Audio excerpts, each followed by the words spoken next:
morning everyone. Good morning mga kaidol.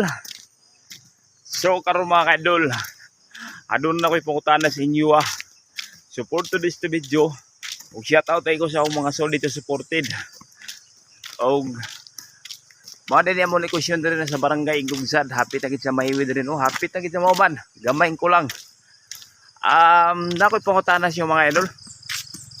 Kani bang kuan ba nakasuway na ba mo kaning halimbawa madautan bitaw mo motor nya pagkadaot sa motor nagpasangal na rin kag diya sa ilalim sa makina tungkol lagi kay maulaw ka no kana bang murag maulaw ka ba nga sa diyan nadaot yung motor imurang tuyokon nya nay moagi nga taw pasangal ra day kag tanatan-aw diya sa kuan nga nako ni nadaot pero maklaro na gid sa tao mga kaidol nga naguba gyud. Sa diyang miyagi ang tao mga kaidol dili pa ginamo katawa. Dito na magkatawa niya layo na makatalikod na si mo. Mao gid mga kaidol nga karon sa inyo na matitgan sa muang nga kung paglakolakaw nagubaan gid motor. So mao nga kadadlaw na ang pagbaklay.